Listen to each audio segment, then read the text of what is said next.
All right, welcome back, learners. We're diving deep today, really getting into the nitty-gritty. Yeah, into the heart of the matter. That's us, that's the deep dive, cutting through the noise and, getting right down to it. So today, To the good stuff. to the good stuff, Yeah. exactly, we are tackling a pretty dense but super interesting review It article. was fascinating. It is, it is. And it's called Optimizing Word Learning via Links to Perceptual and Motoric Experience. Catchy title. Yeah, it rolls right off the tongue. But it really gets at something that I think we've all kind of felt intuitively, For sure. but maybe haven't really articulated, which is like, how can we learn new words better? How can we make them stick? And not just like memorizing a definition, right? Right, exactly. Yeah. And so this article really dives into the science of how our brains actually process and store conceptual knowledge. Yeah, like what's going on up there when we learn a new word? Yeah, and how can we use that to our advantage, right, Yeah. to become better learners? And the authors really make the case that traditional methods, like just relying on dictionary definitions, they might be missing a key ingredient, The crucial element, yeah. a crucial element. And that ingredient is the link between the word and your own real-world experiences. Like what you see, what you feel, what you do. Yeah, like what you actually experience in the world. So the big idea, and this is what we're going to unpack today, is that making a stronger connection between a new word and your own perceptual and motor experiences can dramatically boost how well you learn and remember that word. It's not just about abstract symbols in your head. It's about grounding those symbols in your own personal experience. Exactly. All right, so let's start with this idea that maybe just knowing the dictionary definition isn't enough. Okay, so think about it this way. You open up a dictionary and you look up a word, you get this nice, neat definition. But does that really give you a full understanding of what that word means? Especially for words that are kind of like abstract or nuanced. Right, or words that describe a feeling or a sensation. Yeah, like how do you truly grasp the meaning of serenity just from a dictionary definition? Exactly. Yeah. And this is something that researchers have been looking at for a while. Yeah, the article mentions a meta-analysis from way back in 1986 by Stahl and Fairbanks. Way back. Way back. And they found that, surprise, surprise, definitions alone aren't the most effective way to learn new vocabulary. And the reason for that, they suggest, is that definitions, while they offer a verbal explanation, they don't really connect to what the learner, you, already knows and has experienced. It's like getting a label without the actual object. Yeah, like someone tells you this is a kumquat, but you've never seen one, never tasted one, never touched one. You're like, okay, but what is it really? Right. And so you might be able to remember the definition for a little while, but it's not going to stick because it doesn't have that experiential grounding. It doesn't have that depth, that richness that comes from actually experiencing something. Exactly. And this brings us to a really important concept that underpins a lot of what we're going to talk about today, which is embodied cognition. Yeah, this is a big one. So what's the core idea behind embodied cognition? So embodied cognition is this idea that our understanding of the world, including our understanding of language, is deeply rooted in our physical bodies and our interactions with the world. It's not just about our brains working in isolation. No, it's about our brains working in conjunction with our bodies, with our senses, with our actions. So our understanding of a word is shaped by what we've seen, heard, felt, done in relation to that word. Precisely. And this is supported by a lot of research from folks like Barsalou, Fisher, Zwan, Glenberg, and many others. They've done some really fascinating work in this area. They have. And one of the key findings is that when we encounter a word, our brains don't just activate some abstract symbol. Instead, what happens is our brains partially reactivate the actual sensory and motor experiences we've had that are associated with that word. So it's like our brains are pulling up files from our past experiences. Yeah, and these files aren't just visual. They can be any kind of sensory experience: auditory, olfactory, tactile, kinesthetic. So if you hear the word bird, it's not just the dictionary definition that pops into your head. No, your brain might be subtly reactivating the feeling of soft feathers, the sound of birds chirping, the sight of a bird in flight. You might even have a faint echo of the feeling of throwing breadcrumbs to birds in the park. Right. And all of these experiences, these sensory and motor memories, they contribute to your understanding of what the word bird means. And Barsley makes the point that this reactivation of experiences, it's not necessarily like a conscious movie playing in your head. No, it's more like a subtle re-engagement of those original neural states that were active when you first had those experiences. It's like a neural fingerprint of your past encounters with birds. Exactly. And it's this grounding in your own personal history, in your own body's experience, that really makes the meaning of the word come alive. And the article points out that this motor component, this connection to our actions, is particularly important for understanding certain types of words. Yeah, especially action words, verbs. Right, like how do you explain the difference between saunter and stride without referring to the actual physical actions involved? It's almost impossible. Mhm. The subtle nuances in those words, they come from your own experience of performing those actions, for how your body moves and feels when you saunter versus when you stride. And for some concepts, like trying to explain a backhand tennis swing, Uh, words might not even be enough. you almost have to demonstrate it. Yeah, you need to see it, you need to feel it in your own body to really grasp what it means. And that's because our understanding of action words is so tightly linked to our own motor experiences. And it's not just about actions and perceptions in isolation, right? The article talks about this really close relationship between how we act and how we perceive the world. That's right. As Riston and Keeble point out, a lot of our actions are actually what create changes in our perception. So we move our eyes to focus on something, we turn our heads to hear better, we reach out to touch and explore. And all of these movements, they change what we perceive. And even more than that, our movements are actually crucial for interpreting the sensations we receive. Our brains are constantly making predictions about the sensory information we're going to get based on our actions. It's like our brains are saying, okay, if I move my hand this way, I expect to feel this sensation. Right. And then our brain compares the actual sensations we receive to those predictions. And if there's a mismatch, our brain has to figure out why. Is it because I moved my hand in a slightly different way than I intended?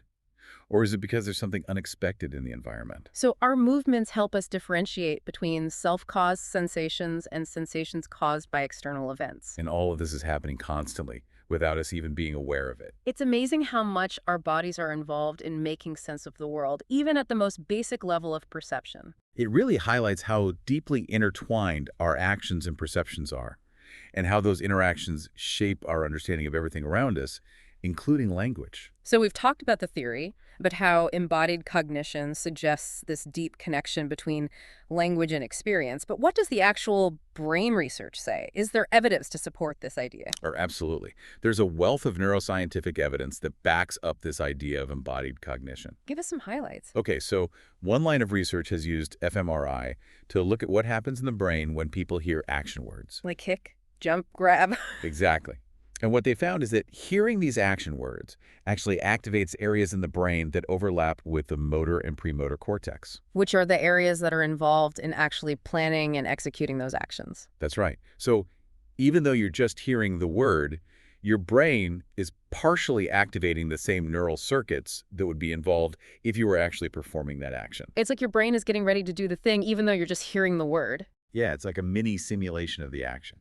That's so cool. And this isn't just limited to action words, right? No, there's also research showing that thinking about the visual properties of words activates visual areas in the brain. So if you think about the word striped, your visual cortex lights up. Exactly. And similarly, thinking about tactile qualities, like rough or smooth, activates the somatosensory cortex, which is a part of the brain that processes touch. So it seems like our understanding of words is really distributed across the brain, mirroring the current kinds of experiences we have with those words. And this really reinforces the idea that learning isn't just about language centers in the brain. It's a whole brain experience that draws on the same neural circuits we use to perceive and interact with the world. Okay, so we've established that just relying on dictionary definitions might not be the most effective way to learn new words because they lack this experiential grounding, but there are lots of other vocabulary learning methods out there. How do those methods align with this idea of embodied cognition? Well, let's take a look at some of the common approaches and see how they stack up. One popular method is contextual learning, which is all about seeing words used in sentences rather than just in isolation. Right, like reading the word in a story or an article. Exactly. And the research actually shows that providing sentences along with definitions is more effective than just giving definitions alone. Which makes sense, right? Because you're seeing the word in action, you're getting a sense of how it's used in a real-world context. And this fits perfectly with the idea of embodied cognition. Because you're not just learning an abstract definition, you're getting a glimpse of how that word might relate to your own experiences. Right. Glenberg, one of the researchers we mentioned earlier, argues that skilled reading actually involves something called embodied simulation. Embodied simulation. What's that? It's the idea that when we read, we're not just passively processing words, we're actually mentally simulating the situations and actions described in the text. So we're engaging our sensory and motor systems, even though we're just reading. Exactly. And this embodied simulation helps us create a much richer and more meaningful understanding of the words we're reading. Okay, so contextual learning gets a thumbs up from embodied cognition. What about teaching words in semantically related groups? That's another common approach. And it also has some good support. So instead of just learning random words, you learn groups of words that are related in meaning. Right, like blending apple, banana, orange together, or happy, sad, angry together. And often this is done with visual aids like concept maps or semantic networks. Yeah, those visual aids can be really helpful for making the connections between the words clear. And the article suggests that this approach also aligns with embodied cognition, even though it might seem like it's mostly about semantic relationships, like connections between concepts. Right, and what's interesting is that even when it seems purely semantic, there's often an underlying motor component. Let's use an example. The article talks about semantic word mapping with the word abalone. Okay, so abalone is a kind of shellfish, right? Right. And if you were creating a semantic map for abalone, you might link it to other words like sea creature, shell, maybe describe it as having a rough, iridescent interior. And all of those descriptions, they connect to our visual and potentially tactile experiences. Like we can imagine seeing the shell, feeling its texture. But the article points out that even those visual and tactile experiences are often linked to actions. Like the act of picking up the shell, turning it over in your hands, feeling its weight and shape. And those motor experiences, they enrich your understanding of the word abalone in a way that goes beyond just visual or tactile descriptions. It's like you've actually interacted with the object, even if it's just in your imagination. Exactly. And this idea is supported by research showing that physical interaction with objects can actually improve learning of complex concepts. The article mentions a study by Contra and colleagues that looked at how students learn science concepts.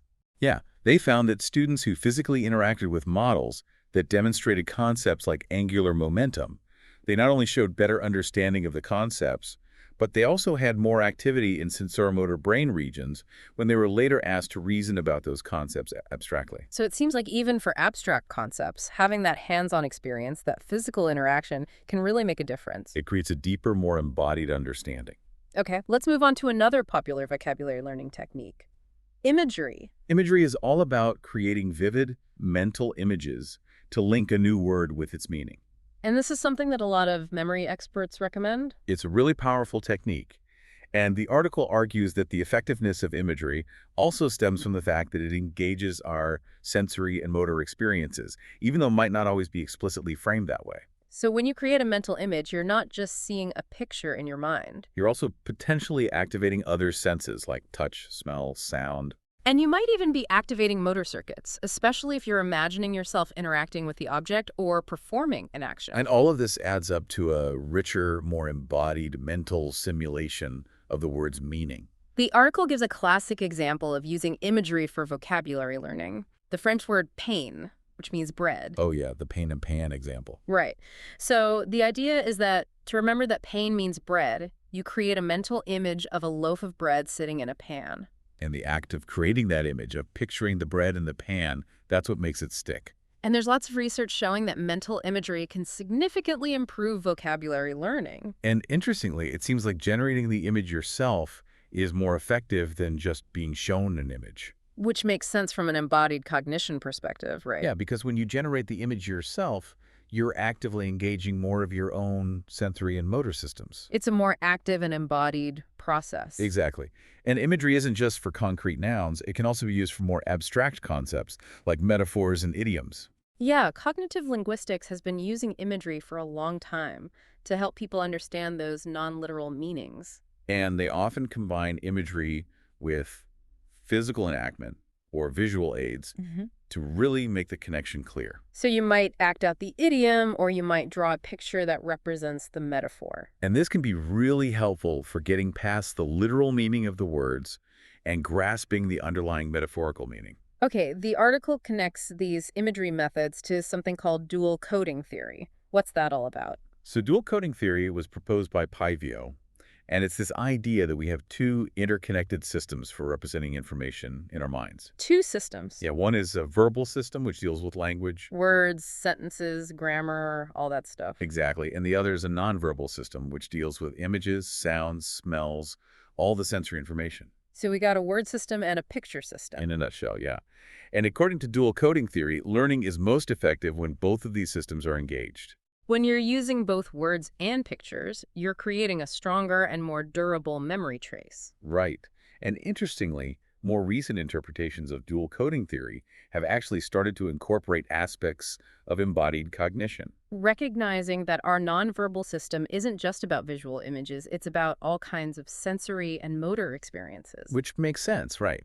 Because our experiences in the world aren't just visual, they're multisensory. And we've already seen that even just imagining actions can activate motor areas in the brain. Right. Studies by Willems and colleagues have shown that imagining action words lights up the motor cortex. So even without actually moving, our brains are simulating the actions. And this suggests that mental imagery isn't just a passive process.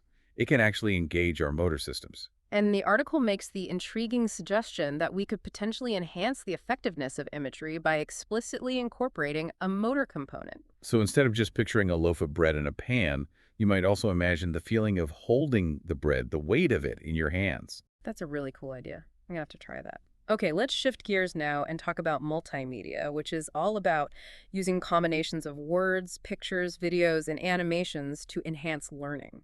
Multimedia is a really powerful tool because it allows us to engage multiple sensory channels at the same time. We're seeing, hearing, maybe even interacting with the information. And this can create a much stronger and more memorable learning experience. The research is pretty clear that pairing illustrations with text, for example, generally leads to better word learning outcomes compared to just text alone. It's like giving the brain two different ways to access the information through both the verbal and nonverbal channels.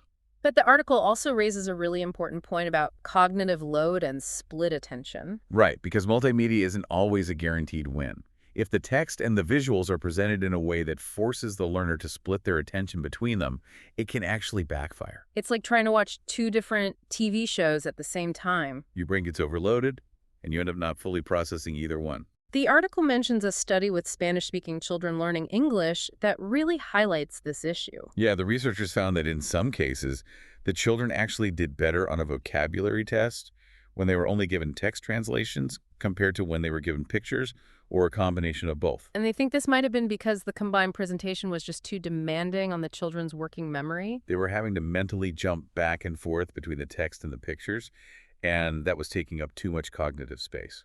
So what's the solution?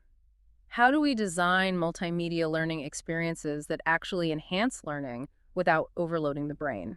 There are a few key strategies. One is to use visual cues to clearly link corresponding elements in the text in the picture. So if you're talking about the parts of a flower, you might have arrows pointing from the words in the text to the corresponding parts in the picture. Exactly. Another strategy is to physically integrate the text and the image so they're not spatially separated. Like having the word stem appear right next to the stem in the picture. Right. And finally, you can also use spoken text instead of written text. So the learner is hearing the words at the same time they're seeing the visuals. And this can really reduce the cognitive load because the learner doesn't have to decode the written text. And it's also worth noting that the effectiveness of multimedia can vary depending on the individual learner. Some learners might be better at processing visual information, while others might be better at processing auditory information. And some learners might be better at multitasking than others. So it's really important to consider individual differences when designing multimedia learning experiences. And to make sure that the multimedia is actually supporting the learning process, not hindering it. Precisely. Okay, so we've talked about static multimedia, like pictures and illustrations. Now let's talk about dynamic multimedia, like animations and videos. You would think that seeing a word or a concept in motion would be even more effective for learning, right? You would think so, and there's definitely a lot of potential there. But early research on animations were actually a bit mixed. Yeah, some studies found that animations were more effective than static pictures, but others found no difference. Why do you think that is? Well, one reason might be that information in animations is transient. It's fleeting, it's gone in a flash. Right. So if you miss a key moment, you might not be able to go back and see it again. Unless you rewind, but that can be disruptive to the flow of the learning experience. Exactly. And this can lead to cognitive overload, especially if the animation is complex. But more recent research has actually shown a more consistent positive effect for dynamic visuals, And a lot of that has to do with improvements in how animations are designed like using cues to highlight important information. and breaking down complex animations into smaller, more manageable chunks. So the learner isn't bombarded with too much information at once. Right. And there's one area where dynamic visualizations seem to be particularly effective, and that's for learning about human movement. Why do you think that is? Well, the prevailing theory is that observing human movement activates something called the mirror neuron system. Mirror neurons, those are the brain cells that fire both when we perform an action and when we observe someone else performing the same action. Exactly. And this activation of the mirror neuron system leads to a kind of embodied simulation where we're mentally rehearsing the observed movement. So it's like our brains are doing the action even though our bodies aren't. And this embodied simulation might be one reason why dynamic visualizations of human movement can be so effective for learning. The article mentions a study by Haid and colleagues that provides some nice evidence for this. Yeah, they had children learn verbs like chisel, and they found that the children who watched animations of the actions did much better on a test of their understanding of the verbs compared to children who just saw still pictures. And they also found that the context sentence had to clearly highlight the goal of the action for the animation to be most effective. So it wasn't enough just to see the action. The children also had to understand why the action was being performed. And what about the role of gestures in all of this? We've talked about observing actions, but what about observing gestures? Gestures are a really interesting case because they're kind of like a bridge between language and action. They're like actions that have meaning. Exactly. And there's growing evidence that observing iconic gestures, which are gestures that visually represent the meaning of a word, can be really helpful for vocabulary learning. Especially for concrete vocabulary. Right, words that refer to objects or actions that are easy to visualize. The article mentions some research by Tellier and Goodwin that supports this idea. Yeah, they found that young children and even infants learn words better when they see those words accompanied by meaningful gestures. It's like the gestures are providing an extra layer of information, a visual representation of the word's meaning. And this can be really helpful for making the connection between the word and its referent more clear. But the article also notes that the effectiveness of gestures can sometimes depend on the type of word being learned. For example, some evidence suggests that gestures might be less helpful for learning more abstract verbs. Verbs that don't have a clear physical action associated with them. Right.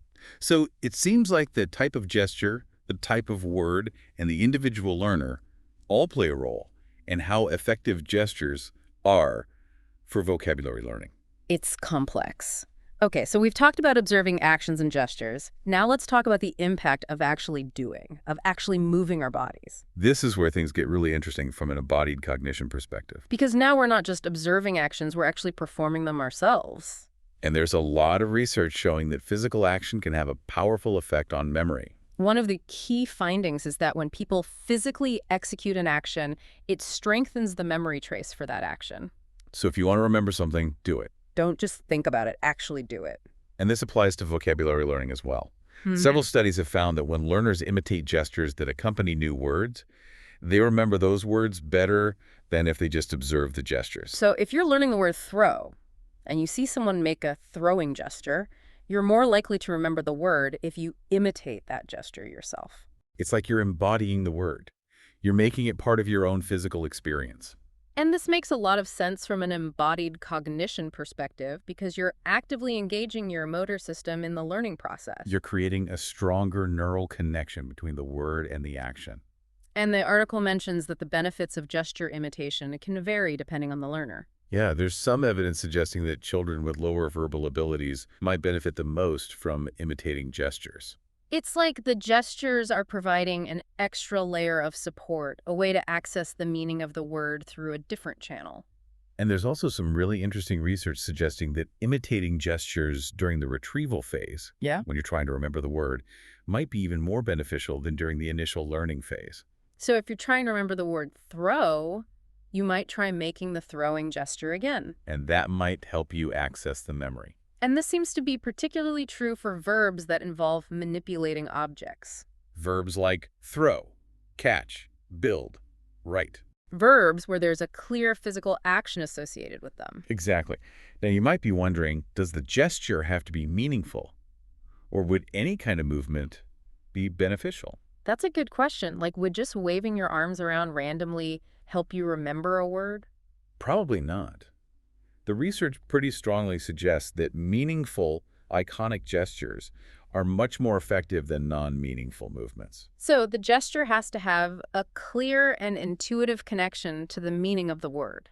It's like the gesture is providing a visual representation of the word, a kind of embodied icon. And then there's the enactment effect, which is this well-established finding that we tend to remember actions we perform ourselves better than actions we just observe. Oh yeah, the enactment effect is super interesting. It's like if you want to remember something, do it. Don't just watch someone else do it, get in there and do it yourself. And this applies to vocabulary learning, too. Absolutely. There's a classic study by Cassell where he had children learn new words by either just hearing the definitions or by actually acting out the words. So if they were learning the word jump, they would actually jump up and down. And guess what? The children who acted out the words remember them much better than the children who just heard the definitions. No surprise there. And there's also research by Macedonia showing that enacting words leads to better long-term retention. Even for words in an artificial language. Right, so it's not just about familiarity with the words, it's about the act of enacting them. And even just being cued with a self-generated gesture has been shown to improve recall. So if you're trying to remember a word and you can't remember what it means, try making a gesture that you think might represent the word. It might just jog your memory. It might just help you access that embodied memory trace. So it seems like there's a pretty strong case for the idea that linking motor experience to word meaning, whether through observation, imitation, or enactment, can really boost vocabulary learning. Yeah, the research is pretty compelling And it makes a lot of sense from an embodied cognition perspective. because it's all about grounding those abstract symbols in our own physical experiences. Now, we've talked about cognitive load and individual differences a few times throughout this discussion, and the article revisits these important considerations towards the end. Yeah, because it's really crucial to acknowledge that implementing these embodied techniques isn't always straightforward. It's not a one-size-fits-all solution. Definitely not. Learners are different. They have different strengths and weaknesses, different learning styles. And we need more research to figure out how to best tailor these embodied methods to individual learners. And we also need to be mindful of cognitive load. We don't want to overwhelm learners with too much information or too many demands on their attention. Right, because that can actually backfire and hinder learning. And it's also not entirely clear whether the benefits of these embodied techniques come primarily from creating a richer mental representation of the word or from reducing the load on working memory. It's probably a combination of both. And the relative contribution of each factor might vary depending on the learner, the task, and the specific materials being used. So it's complex, and there's still a lot we don't know. But the research so far is definitely pointing in the direction of embodied cognition being a really important factor in vocabulary learning. And it suggests that we should be thinking about ways to incorporate more movement, more sensory experience, more action into our learning environments. Absolutely. Now, another really important factor to consider is the type of word being learned. Does this embodied approach work equally well for all kinds of words? That's a great question, and the research suggests that the answer is probably no. It depends on the word. It does. So, for concrete words, words that refer to physical objects or actions, the link to sensory and motor experience is pretty straightforward. Like apple, run, tree. Exactly. But for abstract words, words that refer to concepts or ideas that don't have a clear physical referent, it's a bit trickier. Like justice, freedom, love. Right. It's harder to see how those words would connect to our bodily experiences. But the article does point out that there's some evidence that using multisensory multimedia can actually improve the learning of abstract words. So even though it might seem counterintuitive, engaging multiple senses might actually help us grasp those more abstract concepts. And the role of emotion seems to be particularly important for abstract words. Our emotional experiences might actually be crucial for how we represent those abstract concepts in our minds. And this suggests that incorporating emotional information into our learning strategies could be really helpful for learning those more challenging words. So instead of just trying to understand the definition of freedom, you might also think about how the concept of freedom makes you feel. That's a really interesting idea. And the article also mentions some research on embodied approaches to learning prepositions and metaphors, Yeah, those are two categories of words that are notoriously difficult to learn. because they often have multiple meanings and they can be used in lots of different ways. But the research suggests that embodied approaches like using imagery or enactment can actually be quite effective for learning these words. So it seems like the key takeaway here is that it's not just about whether a word is concrete or abstract, it's about finding the right match between the learning strategy and the type of knowledge being taught. Exactly. Some words might lend themselves better to certain embodied techniques than others.